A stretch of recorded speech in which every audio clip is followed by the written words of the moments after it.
Good afternoon. Welcome to the 52nd episode of the Electric Bison. Based on the idea that electricity has now become fundamental to our society the way the bisons were to the Native American. Today we're going to have a chance to visit with a guy that I have a lot of respect for. I've known him for many years. We were both colonels in the Guard after we got back from the regular Army. And I really think he has a lot to say, and he's contributed a great deal to Montana over the years. His name is Ray Reed. I don't know if Ray was at the same meeting I was at about 20 years ago, but a regular Army advisor had all of us Guard officers together and was trying to get us to loosen up a little bit. The regular Army advisor was a woman, and it was really kind of fun. But at the time, during the discussions that happened all day long, one of the things that came out was, whether or not we could have some of the battles our Native American warriors were in as part of our streamers. The Montana Guard has a lot of real combat battle history streamers on its flag, the 163rd Infantry Regiment. But as I've gotten ready for our discussion today, I realized that if Montana was a flag, it's shaped like a flag, its battle streamers are already out there. It's the 1st Special Service Highway going from Helena up into Canada. It's the 163rd Infantry Regiment Memorial Highway going across from Whitefish to Poplar and Culbertson along the High Line. It's the Warrior Highway going from the Little Bighorn Battlefield down to Alzada and out to the Dakotas. It's the POW MIA Highway going from Helena down up the Missouri to the headwaters and then up to West Yellowstone. And then we have, Fort Shaw, Fort Belknap, Fort Benton, Fort Owen, Fort Peck, Fort Kehoe, Fort Custer, and on and on and on. And then we've got the Big Hole Battlefield that everybody knows about, and the Bear Paws Battlefield, and the Heavy Runner Massacre site on the Marias River, the Little Bighorn Battlefield, and on and on and on. Many other smaller skirmishes and engagements that happen here right in Montana. So, and everybody who's in politics or ever watches politics knows that we have a huge percentage of military veterans in Montana. And I think it's just been part of our fabric. I mean, that's the way I was brought up. I know that's the way Ray was brought up. And so, to me, the work that Ray has been doing is exceptionally important to our state because it helps preserve the facts of our history, which are really phenomenal. You don't have to make this stuff up. You don't have to have a theme park approach to history here in Montana. The real people here that did real things. And Ray's been instrumental in preserving that for the future generations. And I, for one, really appreciate it. About, 5-6 months ago, I decided I'd go out there and spend some time at the Montana Military Museum, which is at Fort Harrison, another fort. And you have to go through the main gate there and present your driver's license and then get passed on through, and then you can only be there on Thursdays, which is a controlled environment, which is what the military is all about. It's all about a controlled everything, controlled violence, controlled. You don't just pick up a gun and go shoot somebody. The military is about something else. It's about discipline. And I found it to be appropriate to have to go through a main gate and pass through by security and be there on limited hours. But when you go to the Montana Military Museum that Ray has been greatly responsible for, you get great service from people that are passionate about Montana's history, Montana's military history. But anyhow, I was out there working on a Thursday this week, and I ran across a memorandum that Ray had put out when he was a colonel. I can't remember what his title was in the State Area Command at the time. It was 1985.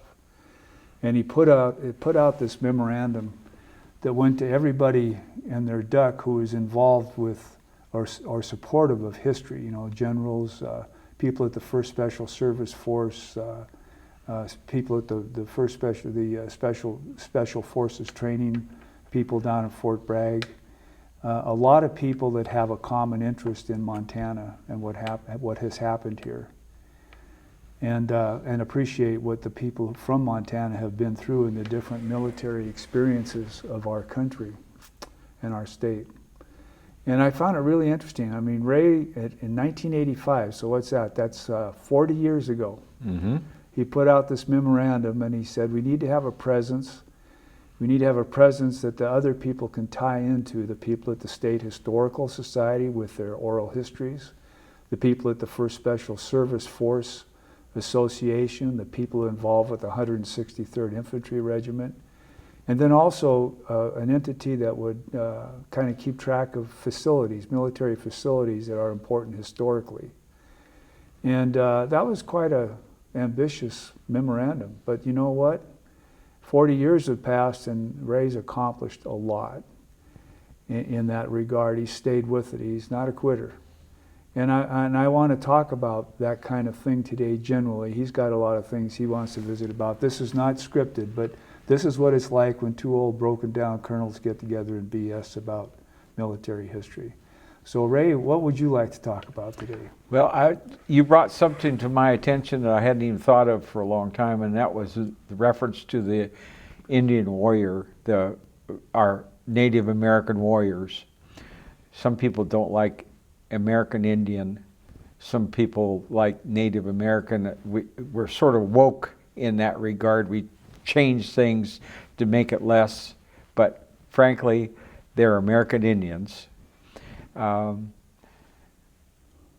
had a young man who is now probably retired, but his last job was an AWACS driver. Why don't you explain what AWACS is? The AWACS is a reconnaissance aircraft. We flew over all the battlefields, and it pushes back material, gives that to the soldiers and to the Air Force and to the Marine Corps or whatever else, and they're tracking enemy movements or potential enemy movements all the way through. Well, he was a Montana State University senior when he came here for a small internship. We, one semester at that point, and we were talking. What would be interesting if we tried to identify the people who were in the Native American community that met the Medal of Honor criteria. By the end of his program, and I do have his document, it's on the shelf, and I hadn't thought about it for a long time. We had identified 80 different Native Americans who would have either got the Bronze Star, the Silver Star, or the Medal of Honor if you would utilize the same criteria. And of course they were against us, against the folks that were coming in. And so that really made a big effect on me, that we have forgotten the fact that we had that other side here. And many of those people who were also in the were our scouts. Some of them supported this. We had, and we had scouts in the different battles that may have been a belligerent in the previous battle. Yeah. They moved back and forth. Yeah. So it was really funny how that worked. And one of the things I heard of today is we're all related. And that was in we just had the ceremony up at the Capitol for the April 18th, 1775 event, which is Paul Revere. And then, of course, tomorrow is the Concord and Lexington events, the first battles of the Revolutionary War. But we had a Native American there, and he sang an honor song about the U.S. flag. Yeah, I some research I was doing, I read the children's book that Joe Medicine Crow wrote. Joe Medicine Crow was the last war chief of the Crow tribe, and then he served in Europe and he went through the various stages to become a war chief while he was fighting the Germans. But he talked about interpreting for his grandfather, White Man Runsum, who was one of Custer's scouts. And White Man Runsum told him Custer was drinking. He was drunk. And of course, nobody would hear that because it doesn't fit the narrative that was already being written before people figured out everything that happened there. And so finally, Joe Medicine Crow, he went to interpret the conversation with another journalist from the back east. And White Man Runsum finally told him, I don't want to talk anymore. These people don't want to hear the truth. And we really do. That's what history's all about, is trying to find the truth. You know? That's pretty cool. It's getting better. It's getting better. It is. Another thing that struck me, General Bill Yeager, who's long passed, but was one of our presidents, one of his first jobs as a captain, maybe a major, he was in aviation, Army aviation here. They tasked him to go down and bury Reno at the battlefield. After they had that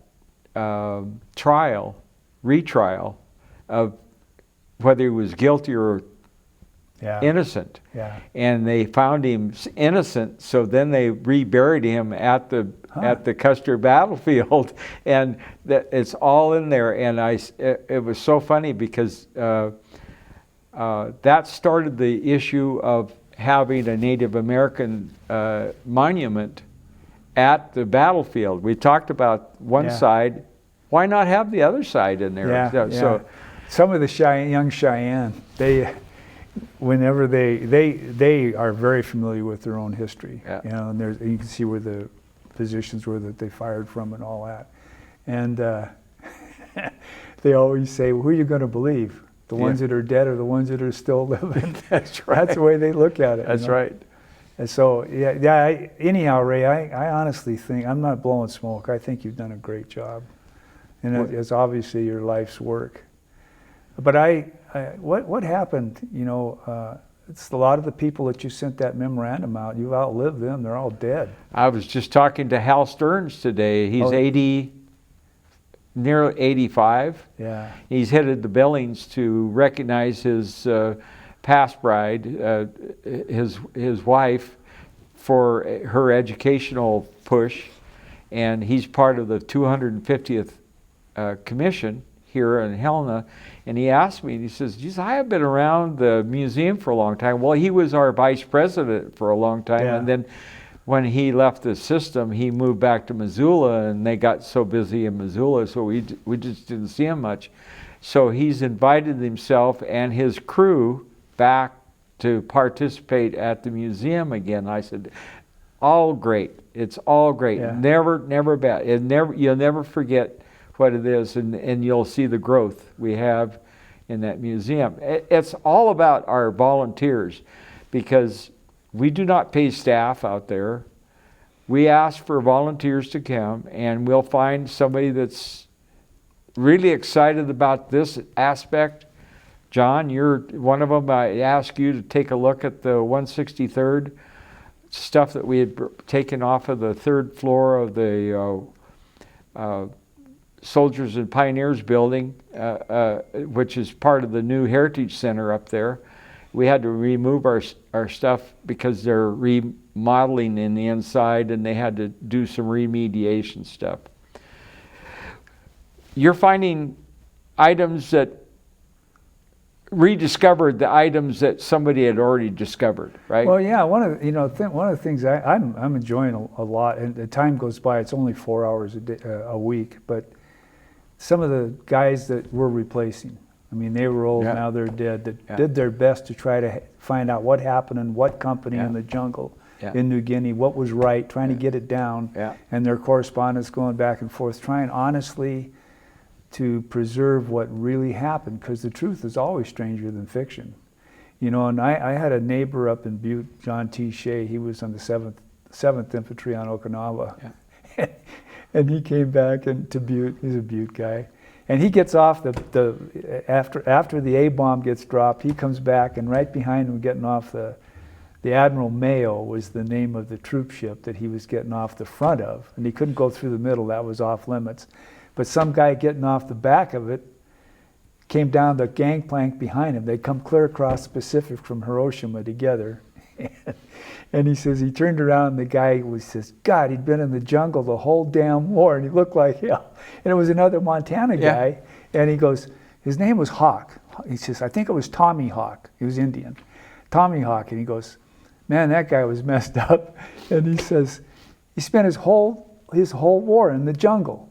And here's a guy that had just come back from combat in Okinawa, and he was impressed. And he says, I said, where was he from, John? And he goes, well, he's from somewhere in eastern Montana, Livingston or someplace. Well, it was William Hawk, and he was from Poplar. You know, and a lot of the soldiers from Poplar's fathers had fought against Custer, the Sioux and Assiniboine, and it's a huge story. And then they were, you know, when you read about how they were praised for what they did in those just god-awful jungle conditions, going 6 inches a day sometimes in the swamp, it's pretty phenomenal. Wow, it is. And people really, I saw where somebody was going to teach some young Indian kids how to be patriotic. I'm going, no, you don't get it.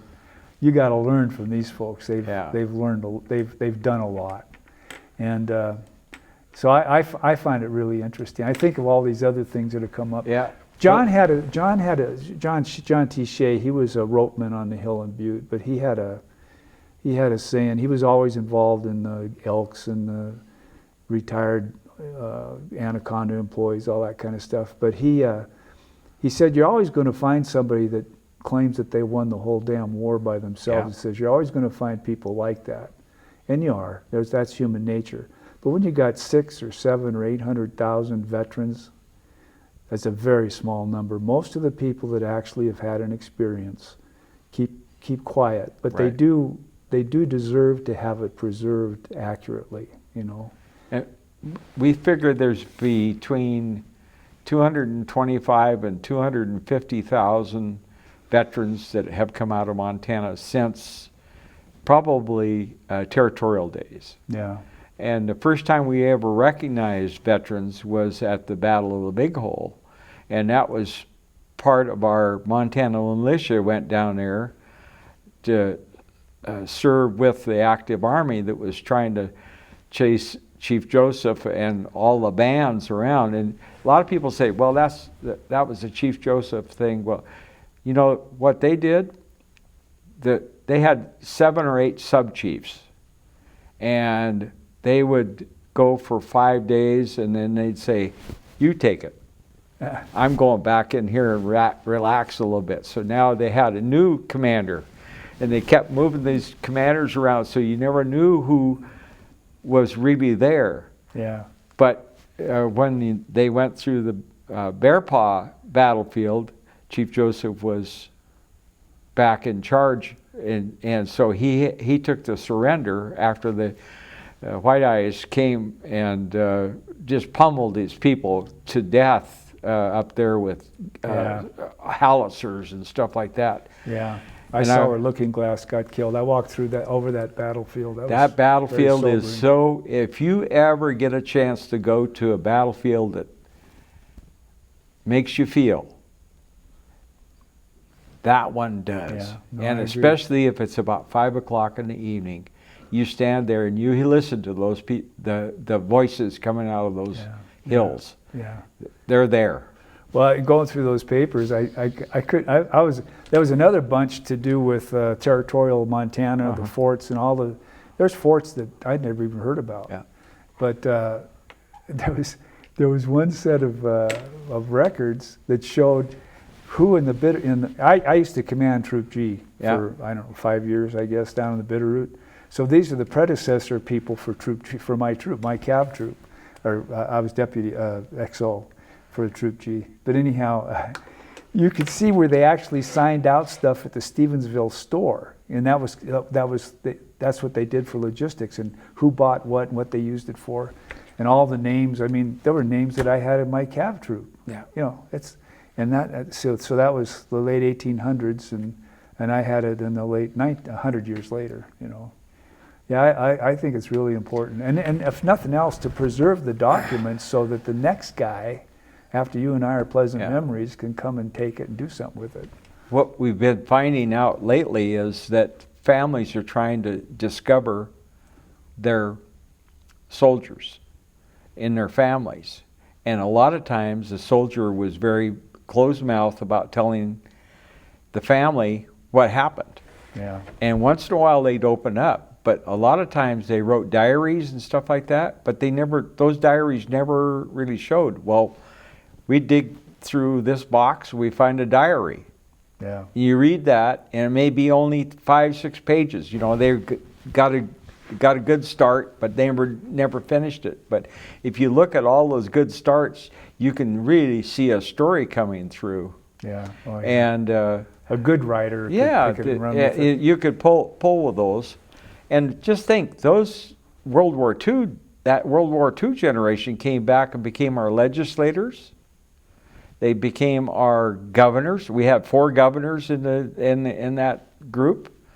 And Metcalf was Metcalf was Melcher, Mansfield was earlier. That's right. Yeah. He was World War I. Yeah.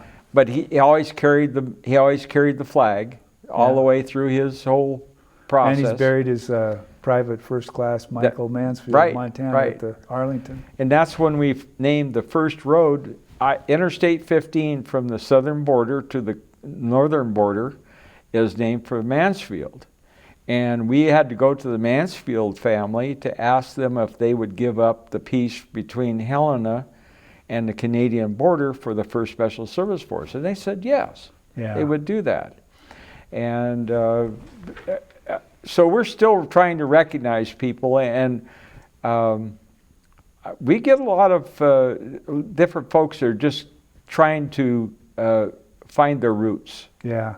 I'm the 1st Special Service Force, you know, it was supposed to be about half Canadian, half U.S. soldiers. It was about 1/3 Canadian, I guess, because they had strength problems that far into the war. But I really think that was a huge prediction of the future, how things are going to be. Well, I think the Guard is a indication of how things will be fought in the future. It's a real modern kind of organization. That's right. It's adaptable. Yeah. But that 1st Special Service Force has a lot of lessons learned. I'm curious, who comes here for the 1st Special Service Force? Well, guess what? We're down to, if there's even 2 alive of the originals, I'd be surprised. There were 6 about 5 months ago. 6 were still alive. Yeah. I think 3 in the United States and 3 in Canada. They can't even travel anymore. They're 104 years old as the youngest guy on that. But they have almost 800 in the association. Well, where do they come from? Well, that's the grandsons, the granddaughters, the family members who have wanted to keep that story moving forward. Yeah. They just paid dearly to put a monument of statue in France of General Frederick, at that time he was a general, shaking somebody's hand. And now we find that they're building a second version of that, and it's supposed to come to Montana, and it's going to be in our museum. Well, what he did is the General Frederick, at that time, shook almost everybody in his unit. He shook their hand as they went through the war battles. So he would meet them on the battlefield, and he would recognize them, and maybe do some remedial work, like, say, put your helmet on or whatever it was, or be quiet. But he never gave up. He was always a leader. Well, the thing about him that I noticed is, I think had 8 Purple Hearts. Yeah. I mean, that guy got himself shot up big time. He got shot twice in Rome on that morning of when they took Rome. Yeah. He got one in the leg, and then he got one in the chest, or in the back. Yeah. And he stayed on the battlefield just bandaged. Yeah. Yeah, no, he's a remarkable. So he's a remarkable individual. My wife's husband Jim Ickes. He was at Anzio with the 1st Special Service Force. I don't think they went in, I don't think he went into Rome. He went from there over to southern France, but he was with the 3rd Infantry. A lot of Montanans in the 3rd Infantry. Oh, yes. Like Audie Murphy's battalion was all Montanans. Almost all Montanans, yeah. And a lot of Kathy's dad had a list of about 80 that he was someday going to go back and see that were from Montana. I don't know if he ever did, but it was always a good thought that we could go back and look at that. The Texas 36th Division had 2 battalions of almost all Montanans. Yeah. And they went through all of that stuff right next to the 1st Special Service Force, the 442nd, the Nisai Battalion. Yeah. They were all there. In fact, if you watch that one movie, the 36 is chiding the Japanese Nisai that are in the 442nd. They're given some bad times, but at the end, they fight a battle together and come out on top. So yeah, that one of the letters I just saw Thursday was a guy from Texas. The 163rd was in the 41st Infantry Division, the Jungleers they were called, and they fought all through the war. But they were, the 163rd was like the Rapid Reaction Force. I mean, they got into it big time in these amphibious assaults under fire.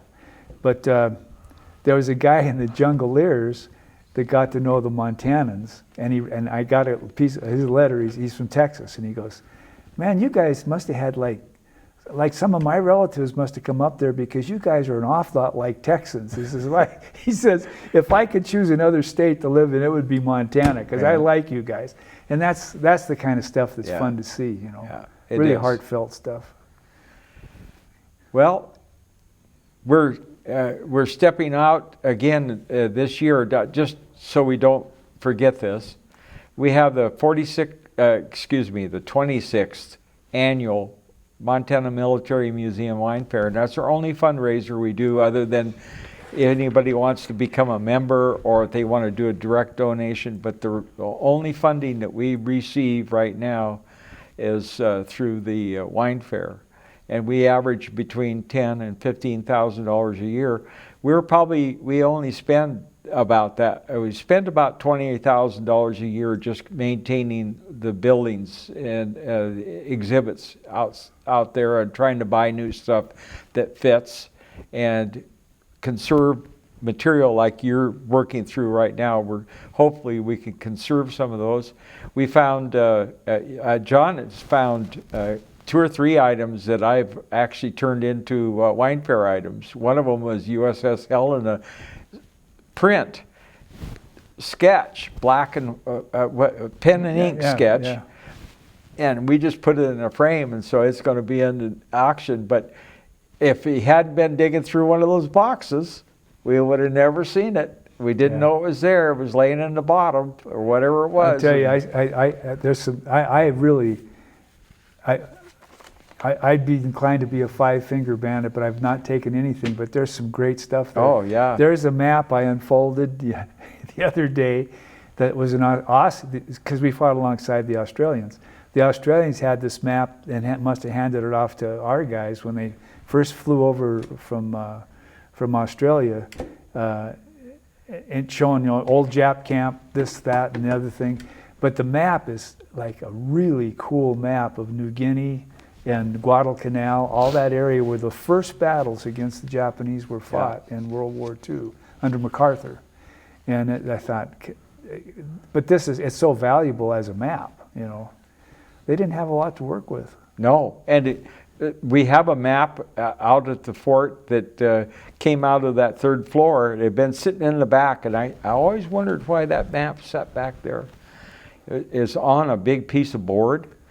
It was the combat map that they developed on San Ananda, and it was made of tissue paper, and they were able to save that thing and bring it home. It's really, it's 80 years old, you know. Yeah. But if you know how to read the stuff, you can understand here was a Japanese pillbox, here's where John Fisk was killed, There's all kinds of little stories in there, and so we're hoping one of these days to really track that thing. But it's really unique that those people spent that time. It's instructive to me. I mean, one of life's lessons, but a generation has passed. I mean, you and I are born about the same time, just as the war was getting over with, and I remember relatives that fought, and you couldn't buy a Japanese car. Right. I mean,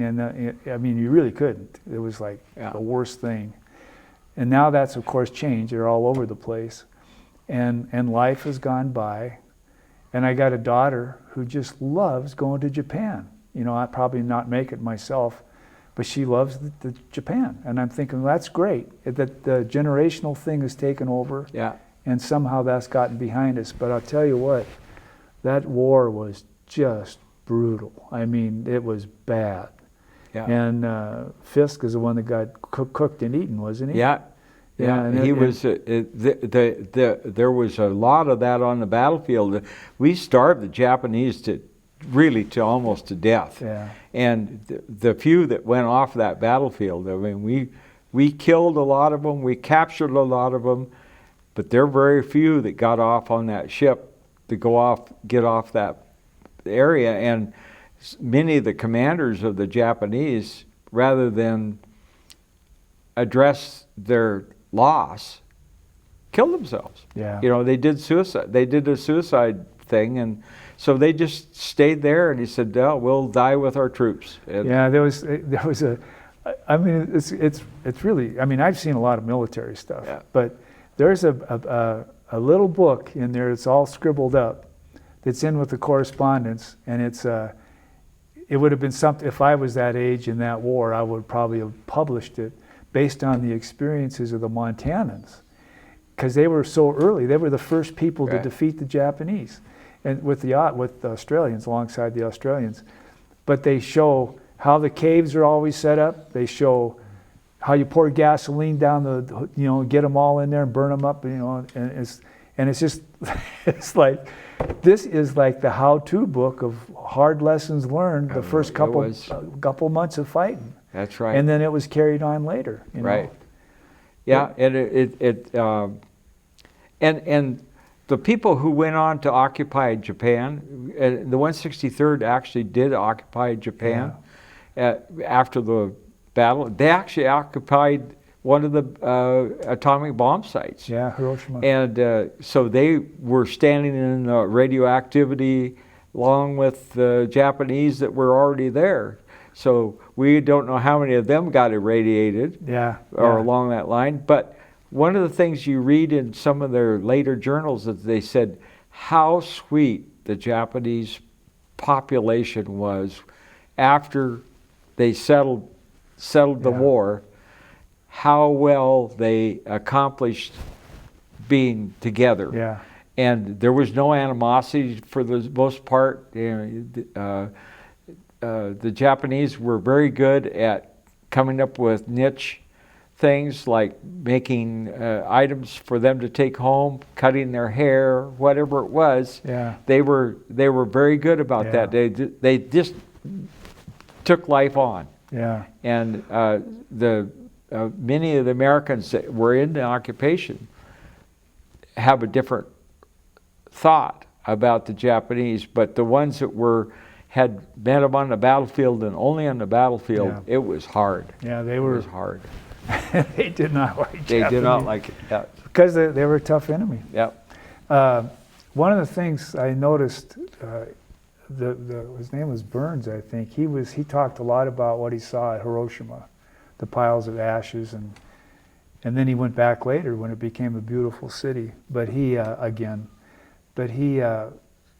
goes through all. He ended up going back to Minnesota, not Montana. But then a woman wrote, after he said what he had to say in the Minnesota paper, a woman wrote, well, hopefully we can keep the bomb for ourselves, and I think she said the British, and not let anybody else have it, because then if we let anybody else have it, we're going to really have a world war. Well, guess what? Yeah. Everybody's got it. Everybody's got it. 8 or 9.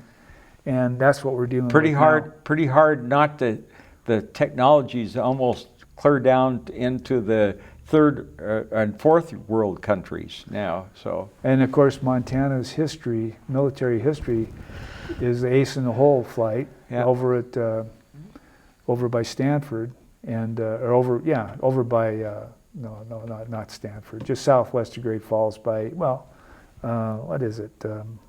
Ulm? No, not Ulm. Southeast of Great Falls when you turn to go up into a Monarch. You're talking about I'm talking about the creek. What's the name? Yeah. Anyhow, they got the Ace in the Hole thing up on the corral post. Right. They were the first ones to become active during the Cuban Missile Crisis, so they played a big role in settling that crisis. Well, that was when we were in high school. Yeah. I mean, that was. I never paid that was 65 years ago. That's right. I never paid too much attention to when you see some of the pictures we found of them building the nuclear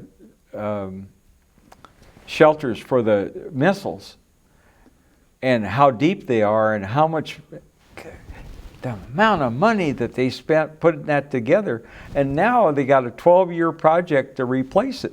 Yeah, and it's just unbelievable. Yeah. But it's the deterrence that they're using, because they're afraid the other side is going to say, "Oh, you're too weak." Yeah, it's going to be a topic of conversation for the next generation. That's right. But it's part of Montana's military history. Absolutely, and we Great Falls was right dead center when they started to do the Lend-Lease airplanes. What they call the Ferrying Command and stuff like that, and they brought the airplanes to Great Falls and then changed them into Russian aircraft, and then they flew them to Ladd Field in Alaska, and then across the Bering Straits into Russia, and we supplied all those first aircraft because they couldn't build them in their place. They were too busy in combat. My high school geometry teacher, Tom Donovan, he was, I think, in the 35th Engineer Group, and they built the Alcan Highway, which was the air bases, that they hop on, and then they connected them. And then he ends up over at the Battle of the Bulge, the last ditch attempt by Hitler's people to put it to the United States. And he never talked about the Battle of the Bulge much, but he was pretty proud of the Alcan Highway. Alcan Highway. Yeah, that's quite a story. Yeah. And they've improved it enough now that you can almost just drive it with a car and never even worry about it. You just have to make sure you can get to the next gas station is all. Well, Ray, I hope we get back, and I'm sure we'll get back and talk about other things, but as need be. But I'm curious about the building situation out there. I mean, what are you doing for space? Well, we're hoping that we can expand two ways. We're looking for potentially what we're looking for is a World War II Quonset to provide us some extra space. We want to build we want to move our collections out of its current area into a new area, and then chain that into more exhibits, because we're out of space for exhibits. And we have a lot of military equipment that we've been able to acquire, jeeps and ambulances and different things like that need to be under cover. So we're trying to build covers for them to save them, because they aren't made anymore. Yeah. So whatever you got is whatever you got, And so we're trying to save what we have. Are you looking for donations of a Quonset hut, or? We're looking at all possibilities. We have to come up with a good way to engineer it. But what we were really looking at, and I've been on the High Line several times, there are probably 20 or 30 Quonsets that are on farmland up there that have been just basically they're not used anymore. Yeah. And we were thinking you could probably disassemble one of those and reassemble it here on site, and then turn it into Yeah. That was one of the major elements. We know that there were at least 2 Quonsets on Fort Harrison, but we have no pictures of them. Yeah. And so we were thinking that might be a good deal. We have a nice research library there in the old medical building. That's where you're working at. I took some people in there yesterday during our open time, and they were surprised that we have almost 6,000 volumes of military history and different things, which are no longer made because most books are out of print. Yeah. So basically we have the only copies of all of that stuff. Yeah. So it's a good place to research, and we just want to continue all of that thing, and the wine fair helps us get down the road another year. I think the wine fair, if you get a chance, it's pretty cool. You go, my wife and I have been a couple years now, but go to the Civic Center, and there's every kind of wine you ever want to try, and it's for a good cause. I think it's about what, a third of the budget, more than a third. Right around a third of the budget. So every little bit helps, and it's kind of cool. It Yeah. really is. Yeah. People are nice, and it's fun to be together. And we have great music this year. Helena group of our MC just came forward today. His name is Rick Wine. He used to be with KBLL. He's in charge of that music group, and so that's exciting. We've got sponsors from VFW and East Helena to the Boeing Corporation sponsored us, a couple of the banks, Bravera and Valley Bank, possibly some more. Mr. Wise Cleaners stepped up to the plate and said that they wanted to support us. And then, of course, we sell table for the wine. People will buy a table space for the wine, and then we'll advertise who purchased that table. And we thought we were only going to get about 16 of those. We were at 23 today. That's great. Well, Kat, my wife and I, we talked about it, and we thought this year we'd actually buy our ticket at the door. They're a little more expensive, but Yeah. And I think they're $40 a person, and then bring a guest or two with us. And another way to do that is through 406 TIX, which is through the radio station, Yeah. Montana Radio Company. You can buy a ticket there. They charge like $3 to buy it online. Yeah. So if you can't get to a ticket outlet, if you don't want to buy it at the door and you want to buy it, you can go online and do that. We usually get 60 or 70 people that apply through that process. We're hoping for more. We'd like to have 400 people attend. And I think last year we had about 330, but they moved through that whole evening, and we do everything from 6:30 in the evening to 10. So you're done at 10 o'clock, and you can go on and do other things. We have that silent auction, finishes at 9, and that's all silent. We do not do any live auctions. We have crazy things like a wheelbarrow full of wine. Everybody looks forward to buying a ticket for that, seeing if they're going to win it. And this year, Murdoch's is putting together another wagon of specialties for us older folks, chairs and tables and whatever it is that fit inside of a wagon that they have.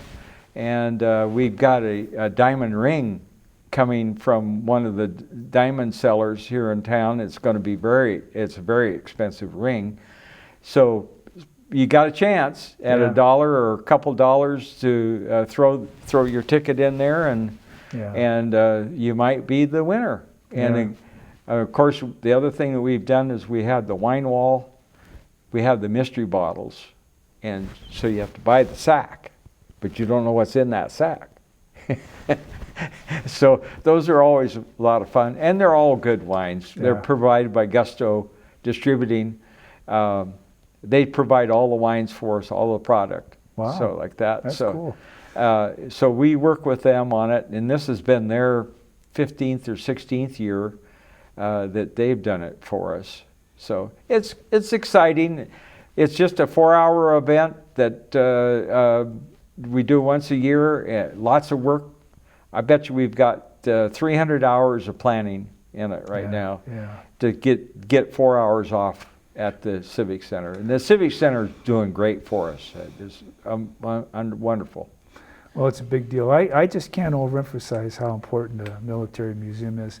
The relationship between the Montana Historical Society and the Montana Military Museum has always been, it's been changing. And I remember when I first went up to the Montana Historical Society, I think J. Ross Toole was up there then. Yeah. And I went up to that 3rd floor, and you know, it's like all the stuff from World War II was up there. All the bayonets, all the machine guns, all the, God, I mean, more paraphernalia in the whole floor. Yeah. Well, now the Historical Society, which is great, is improving, it's expanding, it's going to be a big deal. Is that going to be next year they're going to be open? 26. 26. It'll be part of the 250th anniversary. Yeah, so hopefully that'll be a smashing success. Yeah. But the thing that I think of a lot when I'm out there in the 1st Special Service Force Medical Clinic is all the Canadians that were here at one time training to be in the Devil's Brigade. And that's a tremendous thing. They didn't even get the same pay as the Americans when they were here. They were getting paid on a Canadian basis, and that was always the rub. And Frederick decided, you know, let's take away Canadian uniforms and American specific uniforms. We'll make up a 3rd uniform, which we call the Devils of Baggy Pants routine, and that was the airborne uniform that they developed for the 1st Special Service Force. And they made everybody wear the same thing, wear the same cap, whatever it was. Rank was not there. They mixed the ranks. Can you imagine a Canadian commander and a executive officer being American, or at the section level, first sergeant that was American, and the people underneath, some of the people underneath him were Canadians. Yeah. And they had to learn that some of them didn't even have language capability at that point because they were French Canadians. Yeah. So they had to learn all of this stuff together, and that made them better. Oh yeah. It just made them better. They were forced into becoming very good. Yeah, I think it's a great story. The picture of them marching down Last Chance Gulch and going off to war it's good stuff. I really feel like we need to, even if there's only a few left, and they're probably checking out as we speak. Yeah. But I think we need to keep that. It was huge what they accomplished. Yeah, and this year we're going to have their next reunion will be in Helena, Montana in August. Yeah, of this year? This year, yeah. Their next joint reunion, and it's going to be basically all associate members that come here for that. Yeah. And we'll have Canadian Special Operations Force and American Special Operations Force coming here to demonstrate and show their equipment and stuff like that. So that'll be, I think, 13th through the 17th of August. Well, it seems to me I've seen Belgian Special Forces people here, people from around the world. Who are some of the people that come because of the 1st Special Service? Belgian. We have Belgian. We had British SAS. We've had we've had some of the former Soviet countries' special forces people come here. We've had the Israelis come here. Yeah. A lot of different things. One of the things that they did during World War II was this Jedburgh group. Yeah. That's what that is. And not too long ago, we had about 120. And I said, where are you guys from? Because they're all wearing civilian clothes, wearing beards and different things like that. And they said, we're Jedburghs. They were actually military, but they were from all different kinds of countries. So you could ask what language, and they'd say, well, I'm Polish or Romanian or Ukrainian or Farsi or whatever. You didn't know what you were, they could just bamboozle you right and left. But they were all they're here to train, and that's the people who went in and helped partisans form a resistance. Resistance. Well, I noticed the Jedburghs had in the bottom of their aircraft joe holes that they dropped people out. And that carried over to the smoke jumpers that I've worked with that worked for the CIA over in Laos and Cambodia, down in Cuba, down in Guatemala. They called them joe holes. So you can kind of, you see how the tradition goes. And by the way, Ray's done a good job of trying to capture some of that story, the 100 smoke jumpers that got picked up by the CIA to do different things. Right. So we are part of the teeny weeny airlines we know as Air America. Started in Missoula, a large part of it, and many of the pilots and some of the paratroopers and stuff like that went over and supported Southeast Asia in that regard. So, and of course we have the Remini story, which is unique in itself, and today it carries on with the special operations. They jump their dogs in, and they're part of their team. Yeah. So all of that's been the War Dog, the War Dog Center. Yeah, and that's connected with the anthropozoology at Carroll College, right? Right. We have a new program called anthrozoology at Carroll College. Got started about 5 or 6 years ago, and we just gave out our first scholarship to a ROTC sophomore who's going through the MS University of Montana ROTC program at Carroll. And I said, how many people do you have in your program? We got a little over 30. And I said, I remember when there was only 3 or 4 in that program. And I said, I didn't think it was going to exist, but now there's 30 or 40 people that going through that. So. That's really cool. Well, we're probably going to visit again about other aspects, not right away, but as time goes by, maybe the first Special Service Force business. But I really want to encourage people to go out to the Military Museum. It's a Blue Star Museum. That means when you go in the door, you don't have to pay anything. And that's pretty cool. And so also it means that the wine fair is really important for the budget. And I hope the Canadians are going to come here all the time. I do. I'm worried a little bit about with the current thing that's going on between Canada and the United States, but we've been getting calls from Canada, and they say they're still coming down here to do their thing.